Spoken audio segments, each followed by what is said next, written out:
champions and 17 champions respectively. That's a lot of combinations that they could throw at you, and they really need something special to upset the status quo. They hit hard and they hit fast. We're going to get into the champion side. RNG are going to take a blue side into game 1 of this best of 5. You can see the record in regular season, the exact same, 14 wins to 5 losses from both teams. Bans here from RNG, Gangplank, Braum and Akali here, and Rogue Warriors taking away the Camille and the Sunjao. So we can see Rogue Warriors definitely focusing on the early jungling from MLXG. I agree with this actually, because I think MLXG is a very different player when he's on something like a Sejuani and compared to something like a Lee Sin. When he's super aggressive, he will use that dueling advantage and try to push you out of his lanes. Then we're going to see RNG go for the Aatrox. Now this is one of the few blind picks that they will give towards Let Me. Most of the times that we've been seeing in the playoffs so far, they actually let Me counterpick for his top lane. Yeah, the fact that we're seeing more and more Aatrox get through nowadays is definitely a bit of a 50-50. We see a lot of Aatroxes actually just straight pop off still, even after the nerfs, like 2 patches in a row for him. First pick here for RNG. Rogue Warrior is going to confirm the Lovers duo straight up. And we're going to have to see what RNG has to answer for this. They could go for the Kai'Sa, which is the big pick for RNG in their late game carry type of style, but against this lane they're going to be giving up a lot of priority. Actually, the Kai'Sa has not been doing so hot in the playoffs so far, only a 1/3 win rate, and it has been because that in a fighting region that is so puts so much emphasis on the 15 minutes, not having that priority from bot lane can hurt you a lot. Yeah, maybe just straight up losing that bottom. We've seen that a couple times as well, 2 versus 2 wins. RNG locking down the Alice though early here for Ming. I do like to see that at least get something down in the bottom lane up against this Rakan. Rise into the mid lane from RNG. Now Rogue Warriors will get themselves the Talia and look to ban away the Lee Sin. This feels like MLXG is actually getting the score treatment where he got 5 bans targeted his way. Yeah. But traditionally, MLXG has been known for having a small champion pool, so they're trying to force him on either the Kindred or the Nocturne at this point. 2 champions that, you know, he could still go towards, but I think they probably take away more early game options. That's what it looks like they're trying to do from Rogue Warriors. Interesting stuff, taking away the Urgot. Haven't seen it so far from us. We were just talking about this Urgot picked up so far by 4 unique top laners. Now Olaf towards the jungle, going to be another MLXG ban, so yeah, he is indeed getting the score treatment. At RNG, they do have their good 1-3-1 tools as well. Rise is the #1 priority for them. It does allow them to get engages they otherwise couldn't find. The Realm Orb goes past vision. So even if they lose out on the early game, they could still find those great collapses later on.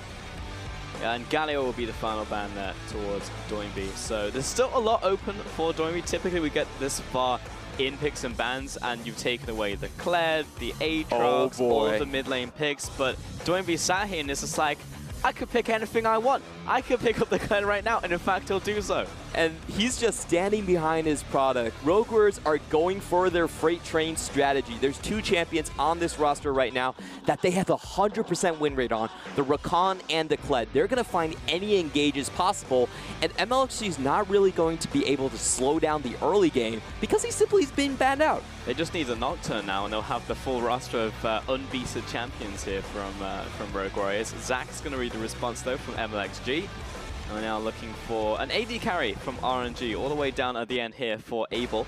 Did see him just a couple of days ago. Abel, mechanics are always going to be on point, but it's just that X factor that you get from Uzi, which is the thing at the end of the day. But it's going to be Kai'Sa anyway. We're going to see that on the bottom side, along with the Alistair. And Rogue Warriors, what are they going to pick? So if they want to put Mouse on Mundo duty, they could, and usually that's what they do, but they are currently hovering the on, and they will lock it in. So Rogue Warriors, they basically got everything they wanted out of the draft, and RNG, like their true colors, are going for the late game. They're going for the 1-3-1, but I'm very worried about the early portions of the map for them, because if you look at the bot lane, not exactly a great matchup. If you look at the mid lane, actually, Doinby does have a lot of kill threat coupled up with the Talia as well. So RNG, in the early game, I expect a lot of defensive play. They're going to have to hold tight. Yeah, you'd have to expect so. Xiaohu also gets his chance at the Aatrox. You know, you have to expect that a lot of Well, they're swapping up now. You have to expect a lot of these solo laners have experience on the Aatrox. It's just been essentially permabanned up until the new patch. Like, up until point 16, we've just not really seen any Aatrox. And the times that we have, he's just straight stomped the matchup and reminded people why you banned the Aatrox. So now that we're seeing it, it's a little bit more 50-50, but generally still in the Aatrox's favor. Yep, the Aatrox is definitely going to be going top. It's not a very good matchup for him against the Kled, actually. Yeah, I was going to say. The Kled can double dash away and basically evade a lot of those knockups coming out. Yeah, won't really be able to take him out in that 1v1, so it makes sense to move him up to the top side. But it's still a Rise matchup into the mid lane, and I know you, Clement, you know, the Kled aficionado, and we've spoken at length about how this matchup works, but there are ways, even for Doinby here, like Doinby, no less, to be able to take on that matchup early. Yeah, the great thing about Kled is that you can get harassed down on the meta, but once you get that Tiamat in the mid game, you can just forget about laning. This is what Moiri did in his series against Suning Gaming. He basically forgoes the laning phase and just roams around, and we see this from Doinby quite a lot as well. He doesn't have the best early laning from the Kled, but that really doesn't matter. Once he goes towards the bot lane and you have Rakan coupled with him, it's so hard to keep your bot lane alive. Yeah. I do like the fact that there was an early confirmation of the Alistair from RNG, otherwise that certainly would have been taken away. So there is something in the bottom side to combat this Rakan, but it's still this early game from RNG. You know, this is exactly what we highlighted in this matchup. RNG were expecting them to take precedence in the early game to try and shut out Rogue Warriors and then have those setups moving towards those team fights. Right here, it actually seems like Rogue Warriors can do whatever the heck they want early, mid game, and late game. Yeah, it is an uphill battle in terms of the compositions from RNG, but what we've seen from Rogue Warriors, their biggest weakness is that split push coming from the top lane. So let's see if that happens this game. Well, styles versus compositions. Let's see which comes out on top as we get into game number 1 of our semifinals here in the LPL.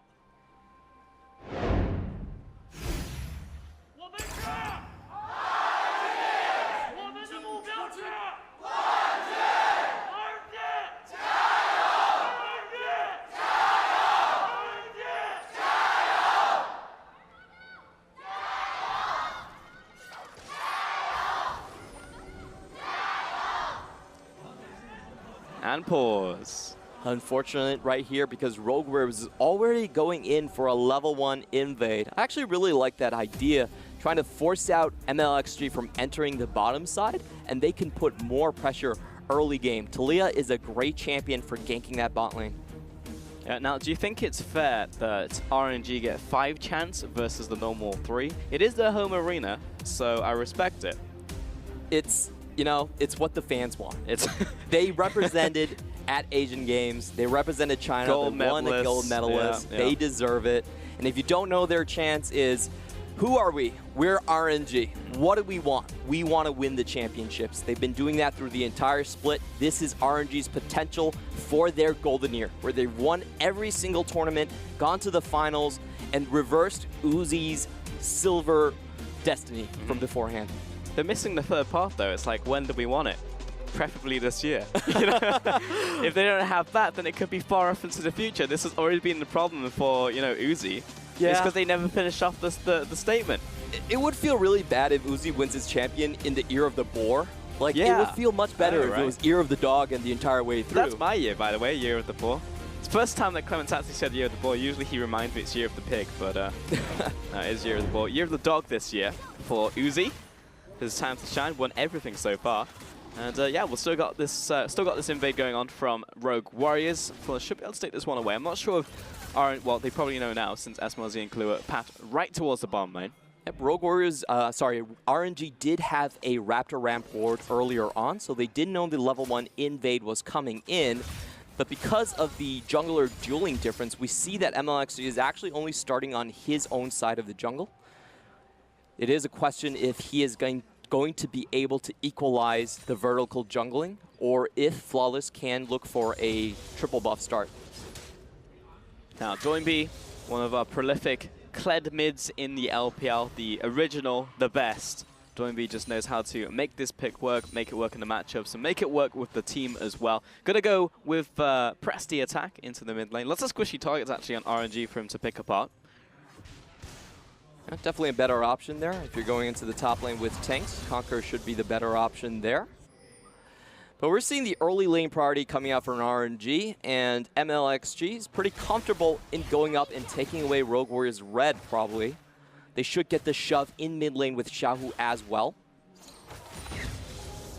Flo's pathing towards the bottom side once again.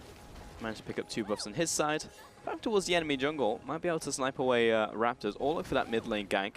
Seems like Xiaohu's pushed up, but also playing towards top side because MLXG is there. So we'll just be the Raptors take now. Join me into mid lane, a little bit extra detail on his pickups. Of course, going Triumph, Coup de Grace, and Resolve secondary. The only thing that's special here would be the Tenacity Legend coming out from him. Probably for the Rise matchup. Does like to harass with Rune Prison quite often.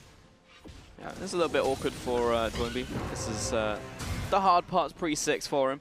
Top lane, Letme's actually getting the better of Ornn, to be expected. Aatrox, a very strong laner. See if he can climb underneath tower as well. Into the bottom lane though. Kahlua trying to get out of this one. Lockdown onto SMLZ as he kites back, and Abel is still putting out the damage. The Kefian Rain locks on. And RNG get a real nice trade in the bottom side. That was really good play from Ming. He gets the stun and the knock up underneath tower. So Kahlua forced to take a lot of damage. Ignite used for Ming just to force him out, and the heal equalized from SMLZ. Yeah, Ming, one of the best, if not the best support in the league. He was first, I believe, on the all LPL list. Second in KDA in roll, first in wards per minute. Definitely the biggest thing I look for Ming is his playmaking ability. Uh-oh, but Abel steps up too far. Oh, speaking of playmaking, it's going to happen on Rogue Warrior side. Flash forwards there, double knockup coming in from the Alistar, and Kahlua low, trying to kite back, has to flash away from this SMLZ, close to having the plasma proc, but he's going to survive this trade. Uncharacteristic mistake from SMLZ. Doesn't even get the range to land anything on Abel, and here comes MLXG. Relentless aggression coming in from this bottom lane, about to be punished by MLXG. The knockup coming in clutch from Ning as well. Floor's kiting into the bottom lane, but SMLZ's about to drop the flick backwards. MLXG flashes forwards for first blood. And without a red buff, there's no way that... Oh, sorry, Flawless did have the red buff, but there's no way that he was able to chase forward with Ming blocking all of the damage right there. A bit of a mistake coming in from SMLZ, but this is actually what we've been seeing from him in the laning phase quite recently. He's actually been losing a ton of lanes and just straight up 2v2 outplay coming in from RNG.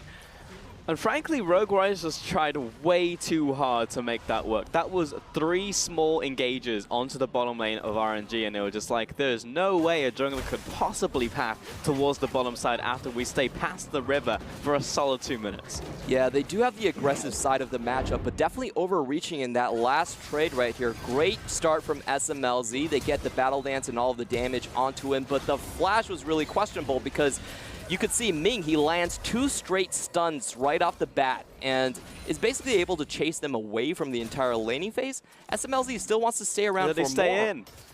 I don't think that ward spotted MLXG. A bit of an unfortunate positioning for them. Just 2 pixels off to the bottom side.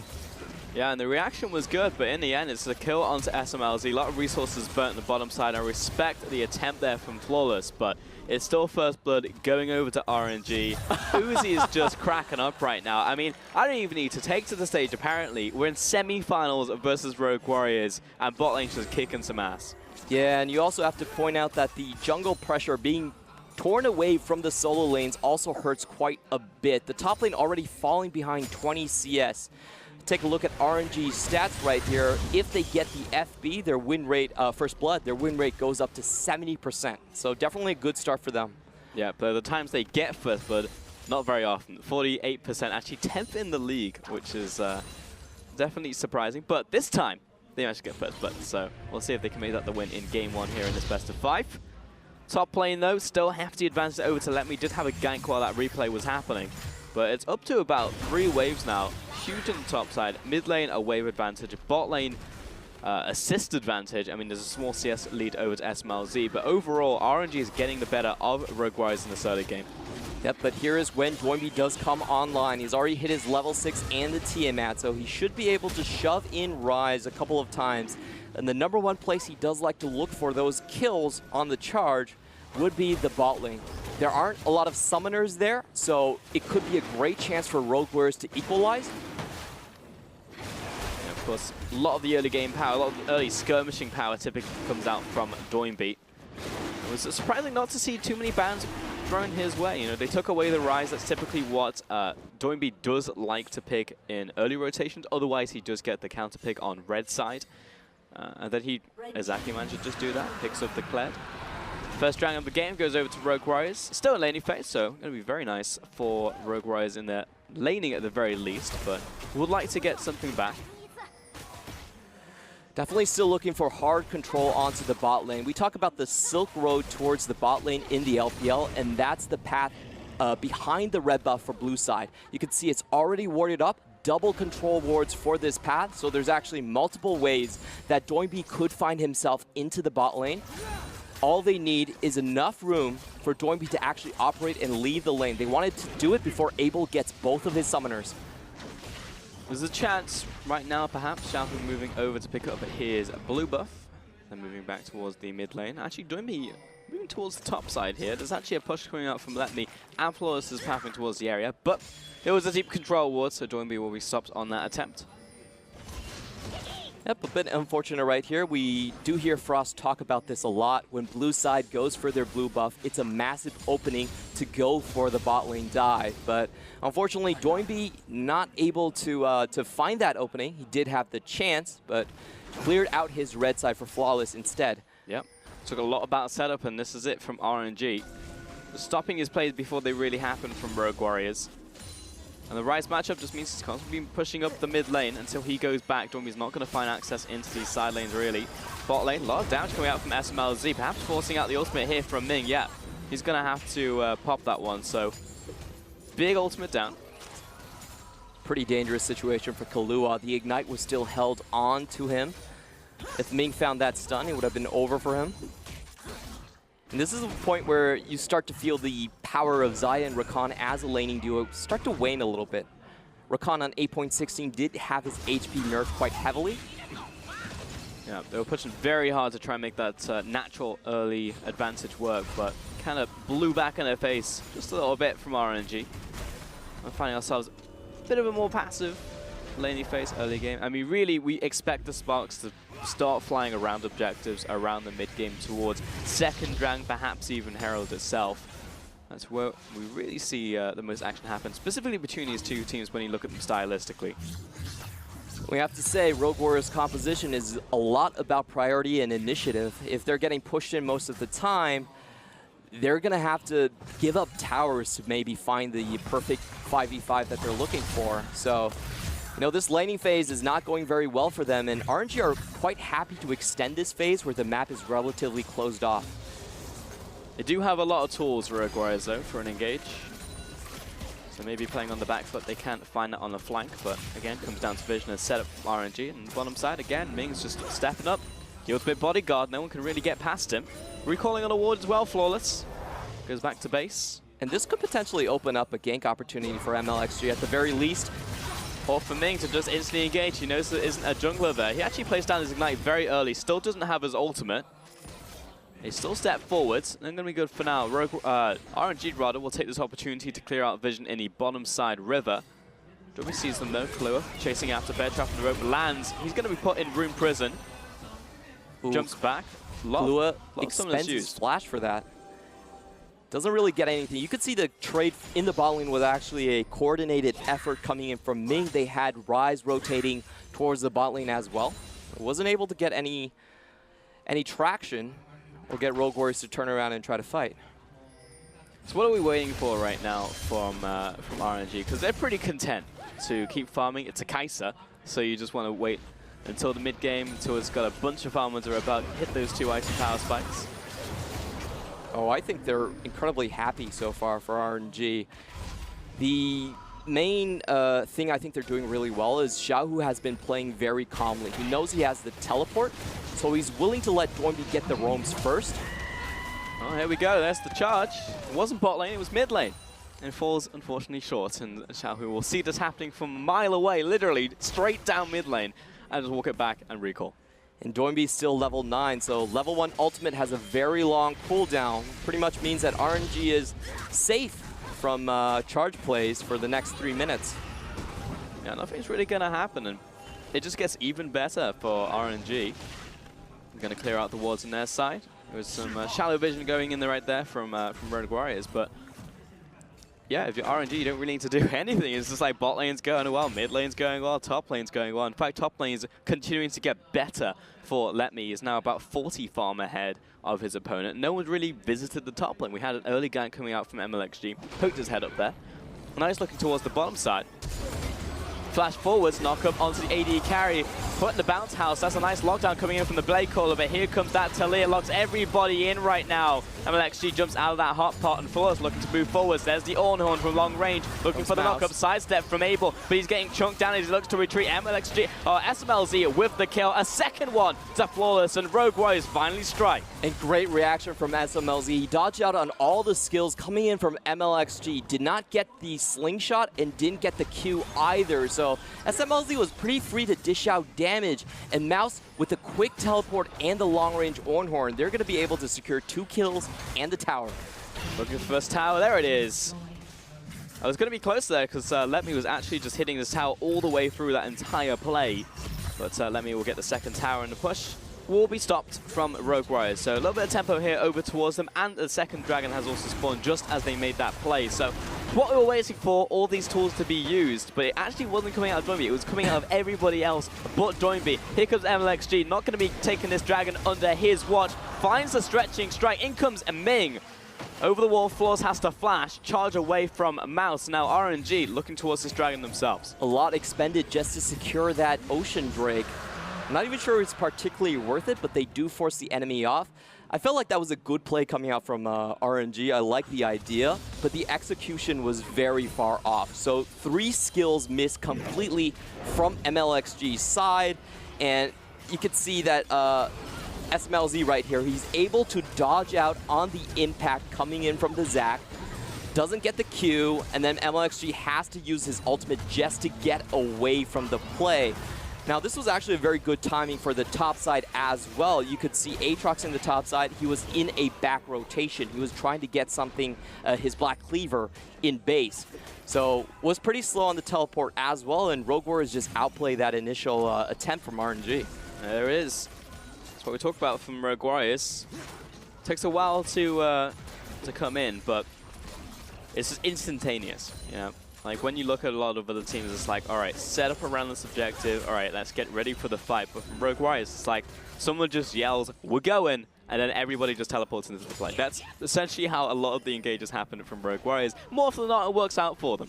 Yeah, that was a real close shot, though, because if MLXG landed that, had a perfect CC chain between the knock-up from Alistar, it should have been a kill. Yeah, should have been, though. Shoulda, coulda, woulda.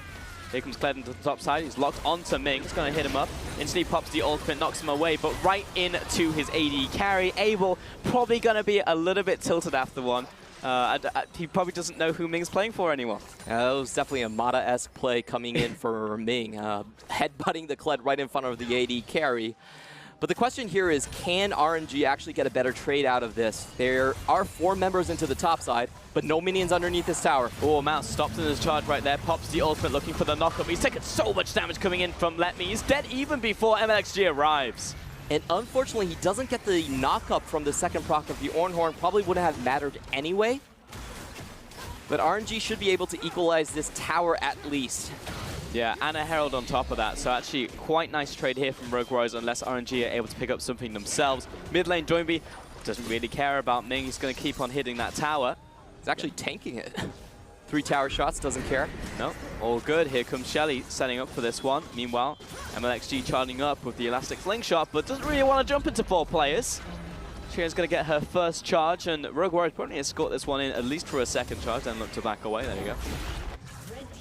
And that's kind of the danger with RNG playing a later game 1-3-1 composition. What they're most afraid of is these hard engages coming from Rogue Warriors. They can just pick a lane and all in onto it. Before RNG can get all of their lanes across river, then you know they really can't equalize in terms of the objectives. And that was a 3-for-1 trade into Rogue Warriors' favor.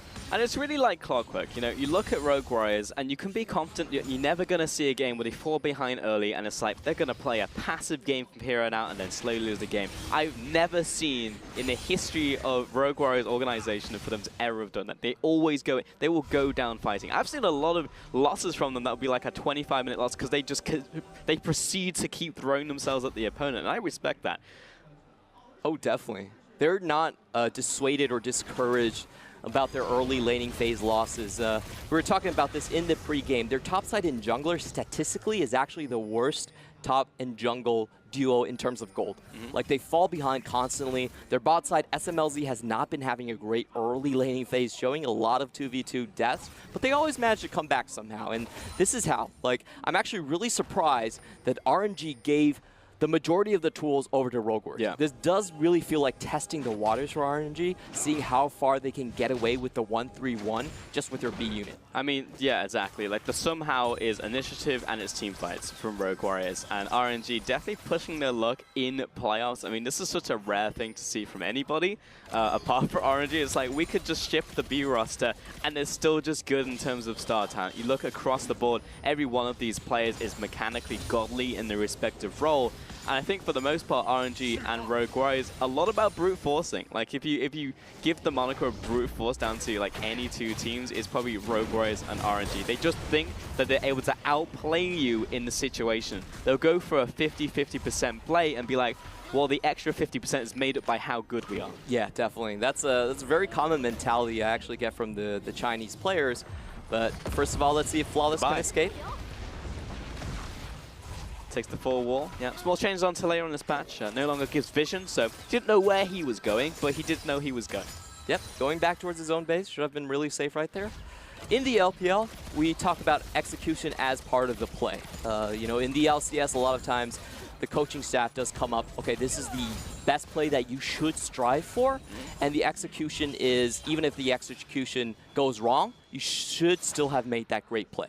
But in the LPL, a lot of the idea behind it is, if you can make this bad play consistently work, there must be something good behind it. Yeah, so just keep doing it. Yeah, so they do take a lot more of mechanics into the equation. And I think that's an interesting thing when they go internationally, because we've seen it very recently, even at Asian Games. It's like, this play should not work right here. No other sane team would go for this play, and that's why it works most of the time. Because there's like, there's no way they would engage right here when we have all the vision set up, all the setup around this objective, and they just go anyway. And then it works, you know? It's because, like, when you surprise your opponent with that, you weren't expecting that situation even to arise, so do you even prepare for it? Mostly no. My favorite Reddit comment in Asian Games was MLXG saying, "You're not going to catch me for the 9th time in a row." And he comes out of nowhere, gets a great Dragon's Rage, and basically kicks LCK's bot lane duo to death. Yeah. So, you know, that a lot of times it is that type of a mentality. Is like, you continue to take high-risk plays, but sometimes they work. They do. And again, these two teams are probably the most... I want to say guilty, but it's probably the opposite of that, right? If it works, then you're not guilty of anything. So Rogue Warriors, they'll keep going at you. Now looking towards our third dragon, another Ocean. It's a rainy day today. So if we look at the item advantages right here, Abel is still looking for his second item, so I really don't think RNG can contest at this point. No, I mean, 2 items already picked up by SMLZ himself. He's sitting pretty mid lane, about to hit second item. Of course, you only really complete the Tiamat and then ignore it until like second or third item. Looks like it could be Titanic here actually from Doinby second. What we're seeing is pretty interesting from Letme. He's definitely more set onto the split pushing type of style. You can see his items would actually go into a Death's Dance if he chose to. Of course, it could just be the Sterix Gauge. You'd think Sterix. Yeah, you think Sterix would be the most common build right here, just because of the teamfight prowess. For sure. Mouse looking towards more health right now. First item went for the Frozen Heart, so in that initial gank, essentially had no effect of health. He had a lot of armor, but no health, so just popped like a balloon, like a pinata, unfortunately, in the bottom plate, but now he's getting a little bit of extra health underneath him. And yeah, Rogue Warriors looking towards top side. In fact, they're all grouped up there. Doinby pushing forwards onto Xiaohu. On top side, essentially, that it looks like they're setting up onto this inner turret, and they're coming in with very fast rotation on a large minion wave. Yeah, this is so dangerous because the entirety of Rogue Warriors could collapse on your composition in a second. Now, they're just setting up vision for the Baron Pit, and if RNG so far steps out towards the mid lane, I feel like Rogue Warriors could do a full engage. I mean, this is what you were talking about before, Clement. When they have priority, when they have control over the map, it's so easy for them to go for an engage. 4 out of their 5 champions have a super good way of just moving front to back, looking for a flank, looking for an engage in a skirmish or a fight scenario. So it's super risky. RNG, if they find a pick though into the mid lane, that could be good for them. Doinby getting CC'd up. Oh, stops the ultimate, but here comes Rogue Warriors. Instant reaction from SMLZ, and Flawless drops Zac into his Blobblets, and in comes the Rakan. He's going to be moving into the back line. Instantly goes down, though. Ming will be his killer as Flawless backs behind the turret, flashes away, and somehow MLXG survives out of passive. Yeah, biggest difference right here was that Ornn was not in the play, and they did not find any damage onto Abel. He was able to hit onto Kahlua throughout the entirety of the fight, and nobody really touched him. So RNG do get a bit of momentum back. They force the charge away, which I actually think is the most important thing about the play. It stops the turnaround coming from Rogue Warriors if they want to go for Baron. But Mouse on the bottom side. Flash out from Let.Me. He knows that many people are right behind that Ornn looking to chase him down. So important flash coming out from him. Look at the start of the play. This is very reminiscent to what RNG did at MSI, just catching on someone that was outside of his tower, just 2 pixels outside of his tower. It looks good for Rogue Warriors at the start, but Ming with a double knockup, and just watch Abel. Able to dish out all of the damage. Nobody really has the time to look at him. Yeah, really, that was just, again, it was a situation where it comes down to execution. You know, like, many things could have gone differently there if Rogue Warriors had played maybe differently, because they managed to drop MLXG very early on to that fight. And it's like, well, he's just out of the equation. If they end up winning there, then they kill him, and then they get the advantage. You know, it turns around very quickly. So RNG managing to outplay them in that situation. MLXG actually going in, but there's 4 members here. Getting caught out by that flick back there from Flawless. Remember, he doesn't have a passive anymore, so he can't make these crazy plays like he was before. All right, so I think this is MLXG's logic. He knows that the 2 big engage ultimates are down for Rogue Warriors, so he's willing to risk something like that. Did it turn out well? No. But does it make some sort of sense in MLXG's mind? Yes. And will he do it again? Yes. In fact, he's setting up for it right now onto the mid lane. He's absolutely spotted on top of a ward, and Doinby was just beelining it towards him. But again, Rogue Warriors with the proactive, aggressive play, instant rotation to the mid lane, and everyone follows the call. They pick up the tower essentially for free. I mean, RNG was staring them down, but they weren't all in position to set up for it. Let.Me down in the side lane without teleport. Yeah, and RNG, they're finding themselves in a sticky situation. Rogue Warriors composition is just not something you can try to scale into side lanes for. They will instantly bunch up and take you out of the map. So I think what RNG really have to do is they're banking on Let.Me quite heavily to keep Rogue Warriors composition from grouping up. The big play we're going to see from Rogue Warriors later on is basically the turn away from Baron. They're going to start it. They're going to force RNG to come check, and then they have all the engage tools in the world to just turn their backs and instantly go onto them. Yeah, I mean, that's the Rogue Warriors classic. You know, that's actually netted them so many wins, specifically in summer. It's like they can be behind, they could be even, they could be ahead. It's the same play in the mid lane. So many times I see just an Aram just being straight up broken up by Rogue Warriors who are just going to launch themselves at their opponents. We can take a look at the full vision view right here. Only Doinby in view from RNG, just looking at him in the mid lane. Everything else completely blind. Same actually thing there from Rogue Warriors. The good thing for RNG right there is they still have a trinket in the Baron pit, so this should give them enough time to really push past the river. Rogue Warriors, though, with a lot of vision around Baron, specifically around the bottom side towards mid. Completely lit up. That's probably where they're setting up to try and find themselves a fight or a skirmish. Infernal Dragon's going to be up in 25 seconds, though. We actually have Rogue Warriors there first. RNG are protecting top side, so saying if you want to go for Dragon, we'll be able to quickly rotate towards the Baron itself. Teleport's going to be finished from Mouse. I don't think RNG really has what it takes to start this Baron, but they will wrestle back control of the area. For Kahlua, he's the first one forward, so RNG was already backing away. Let's think that bridge just for a hot second. Dragon has now spawned. Both teleports are actually up from both top laners. Yeah, really good timing from RNG to back out. They knew that Abel was just showing in the mid lane, so they really couldn't take a fight right there. Here Comes the charge, looking at Let Me. Instantaneous engage coming through, dodging out of the way, but still a knock-up of the charm onto Let Me, and the knockback as well. He's knocked into his blood well. The rest of RNG calling, we do not want this fight. We want damage control right now, but SMLZ is moving forward. MLXG over the wall, finds a big knock-up. They're going to drop Doinby, and now the rest of Rogue Warriors are angry. They're going to keep pushing forward. Knock-up doesn't land out from Mouse. He looks to back away, and meanwhile, SMLZ, oh, killer instinct, and Abel dives right into the backline. That was an LWX player if I've ever seen one. Triple kill to SMLZ. And then he takes down the tank from Rogue Warriors, so I'm not sure that was worth it for Abel. I understand the logic was to prevent Rogue Warriors from actually doing the Baron, but ideally, probably the damage dealer would be the one that you really want to take out. You see right here, Rogue Warriors are still able to take away the Baron just with the 3-man and no tank. Again, exceptionally well played in these clutch scenarios. Zhao Hu stepping up to the Baron right now. 1 versus 3. All behind it. Takes down one. Looking towards the second. It will be smited down by Flawds, who flashes the wall. Roundwop looking to chase. He's on the close range towards Flawds. Not going to be able to take him down, however. That was almost clutch from the Summer Tiger. Yeah, that was so close. He takes one, but doesn't get the crucial smite out of the equation, and Rogue Warriors are still going to be able to pick up the Baron.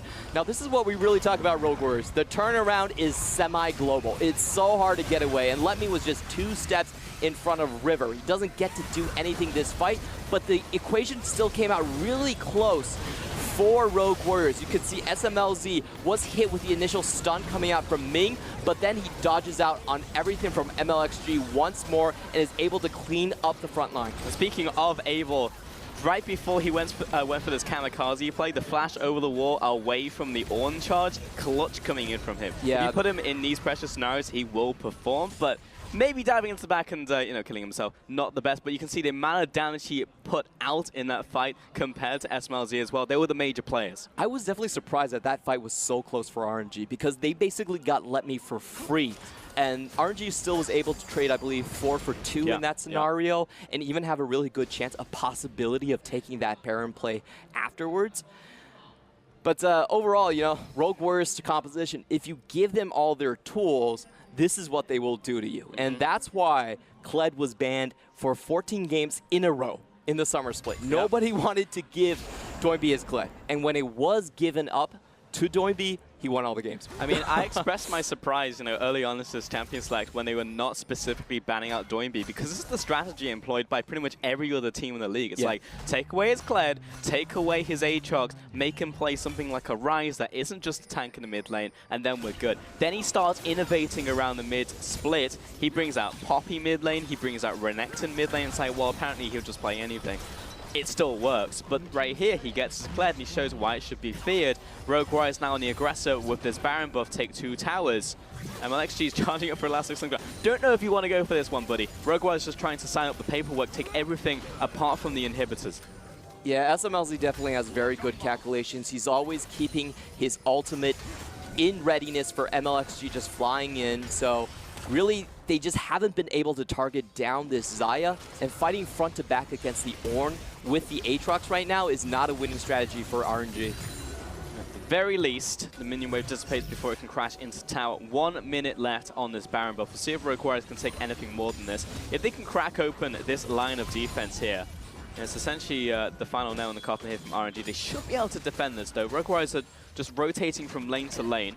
And they can find anything, anyone out of position. SMLZ just takes that Void Seeker. Still a very large damage gap coming in from Abel compared to SMLZ. Still looking forward towards that death cap. Yep, it's gone for the full AP build right here. Goes for the Guinsoo's first. Sometimes we see the Guinsoo's and also the Storm Razors in tandem, so you can get that to Q and E evolve. And actually on top side, latches on to Doinby. Nope, the other way around. Bear Trap finds Zac. That was an okay attempt. Like, even if he didn't get him, like if they wouldn't lose anything, they could have full vision low risk of Rogue play, Warriors. Yeah. And again, we look towards RNG, and maybe this could be a second game where they're forcing Uzi off of the bench. He was having a great time in early game when they got that first blood, but I think it's more about keeping up that early game. I saw that first blood and I was like, that's impressive. I want to see more from RNG, because that's how you keep Rogue Warriors down. We didn't really see anything else after that. When you have Uzi on the roster, he is a guy you can consistently play towards, and he will consistently play towards him. Like, that's the reason why we saw that 15-minute game the other day in playoffs come out of RNG, as they were like, all right, gloves are off. It's not kiddie time anymore, let's go. Do you want some quick stats for I'm ready Uzi in that TOP? Quick Clement stats, give it to me. All right, so he was on average up 40 CS against Chocho versus TOP. In 2 games. And he was up 2,100 gold. So if you talk about the laning phase, he's definitely an improvement over Abel. In fact, the 2 times that RNG did lose to Rogue Warriors, both times they were playing Abel in the bot lane. So that matchup has historically favored SMLZ quite heavily. I mean, if you look towards the 2 players as they are right now, SMLZ, yes, he's maybe been falling short in the laning phase, but you can say that's equivalent to perhaps Abel, right? And then if you're looking at team fights, then either neutral or you give it over to SMLZ, and then when you look at that equation, suddenly it's like, well, maybe it's Rogue Warriors favored. When we were looking at this matchup as a whole, stylistically, we were saying, all right, RNG, you've got it, but I think Uzi has to be part of the equation. Yeah, it definitely should be. We could see the big difference he brings to the roster. Just the willingness for all of their members to pile into that bot lane, give him the lion's share of all the CS. And then Rogue Warriors, their bottom lane becomes a weak point. You know, that's the difference right here, because you can actually exploit SMLZ and Clear in the laning phase. Well, that never really happened. They got first blood, and they were like, okay, we'll take it, and then move towards mid-game. What's SMLZ doing right now? He's on 3.5 items. He's building also towards the Hex Drinker. He's massive. You know, this should never be allowed to happen if you're RNG into Rogue Warriors. Yep, but Rogue Warriors they had an iron grip on the mid game. They were able to stop RNG's 1-3-1. I feel like RNG's Aatrox is not doing much, even though he can split push against Mouse. The rotation would come in just way too fast for Rogue Warriors for him to really make anything out of that split pushing lane. So they're forced into a completely defensive position. And RNG completely blinds in their own jungle. They're about to see 4 members of Rogue Warriors just come out of the woodworks, trying to contest this red buff. I'm not sure if this is the hill necessarily that RNG want to die on. They're going to back away from this play, clear out the control ward. But we talk so much on a micro scale about kill ranges, effective ranges, and this is just put onto the full scale here from Rogue Warriors. If you're RNG, you need to be looking at how you play into this composition, and you're right. The fact that Let Me would be able to do this against any other composition is true, but not against A, Rogue Warriors, and B, what they're running right here. Because those semi-globals, they called him out. You said it, in the fight, he was essentially dead before he got to do anything. I think maybe just over 60 damage total in that last fight. 82. I'll give it to him. 82 damage. You want more from him. Doinby doesn't even kill Scar. He's going to be okay. He's going to back away. He's very tanky right now as well. Nothing much happening. I really like what Rogue Warriors' ban pick strategy was. We basically take MLXG out of the early game equation. We know RNG and their tendencies. They're going to go for a 1-3-1. If we leave Aatrox open, they're going to pick Aatrox. But against our composition, split push actually doesn't work. Like, you can't split push fast enough to go up against the engage for Rogue Warriors. So it was a really smart drafting coming out from Stake. I like the composition overall. It's something they're familiar with, and it also hard counters what RNG is trying to do. Now, there is one more shot in the chamber left for RNG, and that's going to be around this Baron buff. Last Dragon gets picked up by Rogue Warriors before the Elder, all rushing into the pit. Not going to be started just yet. They're actually looking for this bait. Now they've actually started it, yeah. Rogue Warriors, what's the response? Because they can collapse very quickly and come down on RNG like a ton of bricks. It starts. Here comes Kled from the top side, collapsing onto that backline. In comes Kalua, looking for the multi-man lockup. No casualties just yet, as the backline locked down by Let Me. He'll have to back away to the team. Ming stepping forwards, he'll drop. Everything bricks apart for RNG. The front line's down. Re-engage coming out from LXD. He goes face first into the meat grinder. 3 kills come out from Rogue Warriors. And that was a heroic play from Let Me, but it couldn't correct the initial mistakes coming in from RNG. They absolutely needed MLXG to land on someone and instantly take out the bot lane. With the abduction not working, Rogue Warriors' backline is just more fed than RNG. It becomes a front to back, and they definitely have the advantage in that scenario. And frankly, Clement, that didn't even look close. Super carry Doinby right there with the flank into that team fight. Rogue Warriors, 3 kills. The last defense coming in here from Let Me and Zhao. It's not quite the Spartans. It's going to crumble. And Rogue Warriors, they're actually saying, we're okay with this push. Ming comes up in a second, 10 seconds. If we wanted to push even further, we could.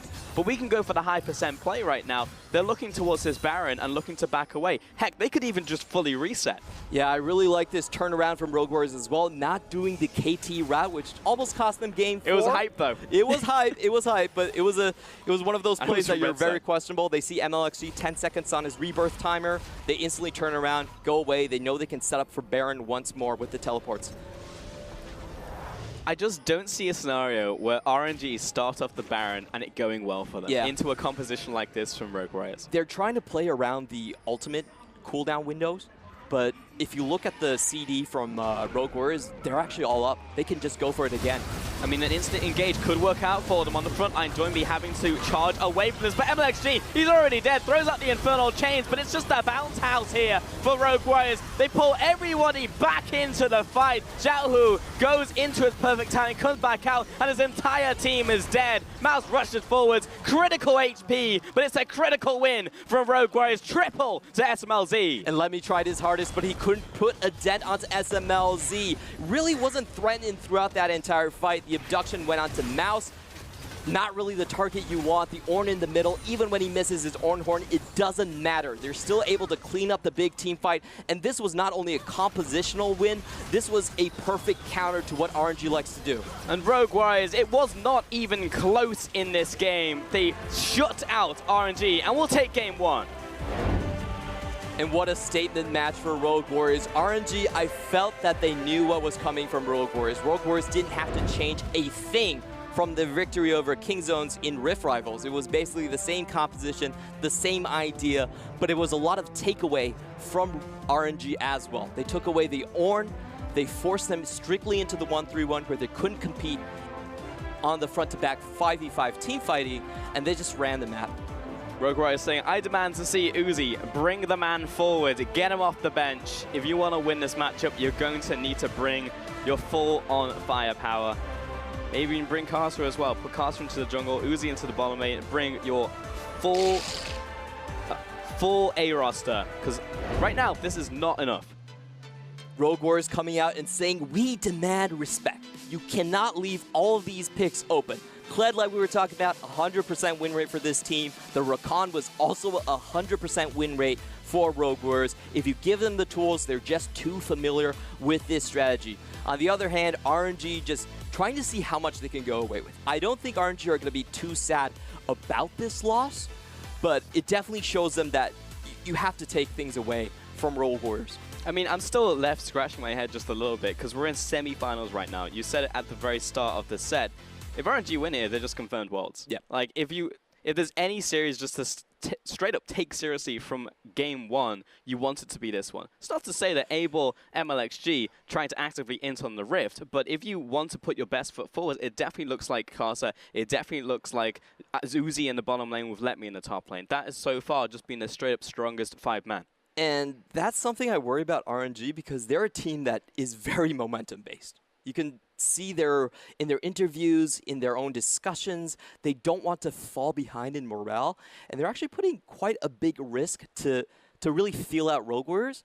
But if they're going for that strategy, I also feel like Rogue Warriors didn't show anything. No. They just went with their strategy. We've seen this a million times before. Yeah, like if you looked at our early game graphics, we pointed out all the picks that they would take, and it was just, you know, just run the run-of-the-mill composition for Rogue Warriors. Yeah. It's the normal day at the office. If what you were trying to scout was just like, all right, we'll leave Kled open and see if Doinby still likes the pick. Yeah, he still likes the pick. He's going to instantly lock that one in. There's no way he's not going to pick it up. And the big thing here for me is I feel like RNG are forced to bring in Karsa because this ban strategy would not work against Karsa. Karsa would still have the Trundle pick, and he would still have the Kindred pick. So those are the big two things that I feel like MLXG has consistently lacked in terms of his champion pool. MLXG, he plays a couple of these things that are very unique to his own style, but he doesn't always follow the meta closely. And if they have Karsa, I don't think this strategy works. I don't think they could have such a strong control over the early game. And that was it. That was the key word you just said right there, early game, with a key phrase, because there was an early game for Rogue Warriors. That should never really happen. The only thing that RNG really got in the early parts of the game was the first blood. After that, we didn't really see anything else. And while Rogue Warriors were searching, they were still going to win out come mid-game. So they were fine regardless. And we're just like, okay, well, if you pause out the game, we completely stall out from RNG, then great. This is what we want. Get to the 1-3-1. Shut out RNG. Shut out RW when you get towards the mid-game. yeah, great. But that never really happened because we knew, again, like clockwork, you know, the clock strikes 12 and they will engage on you. Yeah. This will happen, and you have to have a contingency in place. And there just wasn't one here from RNG. And I think the second big question is, how do RNG wrestle back initiative from the map? They're very morale-based, very momentum-based, so they need to be the ones making the first moves in order to win. Against this Rogue Warrior composition, it's so hard to see themselves picking into something that can actually win. And if there's one person I would love to compliment in this game, it has to be SMLZ. MLXG was completely ineffective against him. He never got a stun onto SMLZ, and he was able to do front-to-back damage throughout the entirety of the team fights. I just don't want to see that man on Zach again.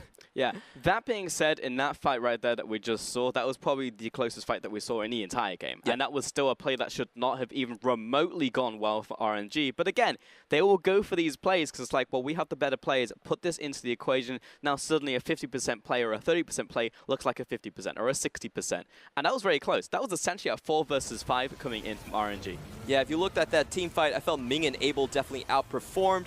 Second time, RNG, they try to do a desperation Baron, but once again, the early catch from MLXG fails. They don't get to the back line, and even though Let Me gives a lot of time over towards Abel to try and deal with Doinby, it's just not possible at this point. He still has his GA up even after that fight. Like, he basically has, you have to go through the Sterix, you have to go through Scarl, and then you have to go through a Guardian's Angel, and they just didn't have that time to really trade front lines at that point. So just a better execution and better flank coming in from Rogue Warriors to start the fight. Yeah, it was too far gone at that point. I would have liked to see another play come out from RNG other than just literally just yelling out like RW's name in the rain. It's like, oh, come get me. And it's like, yeah, all right. Like, just we'll engage with our semi-globals and just go right towards the Baron, lock themselves into the fight. So maybe there's another way around that. Maybe looking for the 1-3-1, maybe looking for an Aatrox to bully someone in the side lane, because the Aatrox was still very big, but didn't play around what was strong about their team and try to